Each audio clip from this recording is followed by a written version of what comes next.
ààyè mà Nika o, wọ́n ṣá akẹ́kọ̀ọ́-bìnrin Ọffa Poli pa sínú yàrá ẹ̀.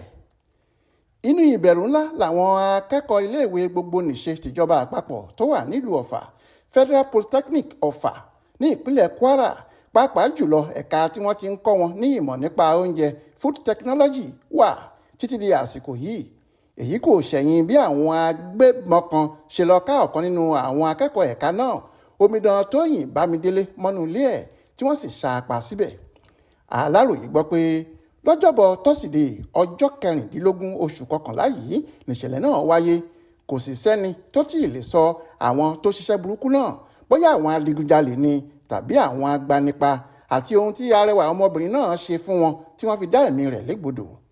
Nígbà tó ń bá aláròyé sọ̀rọ̀ lórí ìṣẹ̀lẹ̀ náà, alukoro iléèwé ìjọba àpapọ̀ ọ̀hún, arábìnrin Fọlákẹ́ Oyinlóye, sọ pé lóòótọ́ ni wọ́n ṣá akẹ́kọ̀ọ́ náà pa, inú yàrá ẹ̀ gan ni wọ́n sì ṣekú pa á sí. Ó ní kò sẹ́ni tó mọ nǹkan tó ṣẹlẹ̀ kí ìṣẹ̀lẹ̀ náà tó wáyé. Ilé rẹ̀ tó rẹ́ǹtì tó ń gbé ni wọ́n pa á sí. Ìwádìí sì ti bẹ̀rẹ̀ lórí ìṣẹ̀lẹ̀ náà. Ó ní títí di àsìkò yìí a kò mọ ìdí tí wọ́n fi pa akẹ́kọ̀ọ́ náà.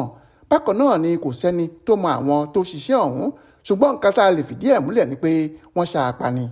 Àwọn aláṣẹ iléèwé àtàwọn ẹ̀ṣọ́ aláàbò tí ń ṣiṣẹ́ papọ̀ láti wá àwọn amòòkùnṣìkà náà láwárí, tí wọ́n á sì fojú wọn winá òfin tọ́wọ́ bá ti tẹ̀ wọ́n.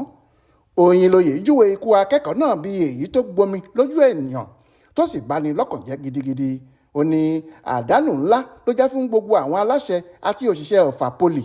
Ó wá gbàdúrà pé kí Ọlọ́run ṣe ikú nísinmi fún un, kó sì rọ mọ̀lẹ́bí ẹ̀ lójú láti farada àdánwò tí ikú rẹ̀ mú wá. Ibrahim Alágúnmu ló ṣe àkójọpọ̀ ìròyìn ọ̀hún fún Aláròyé online television.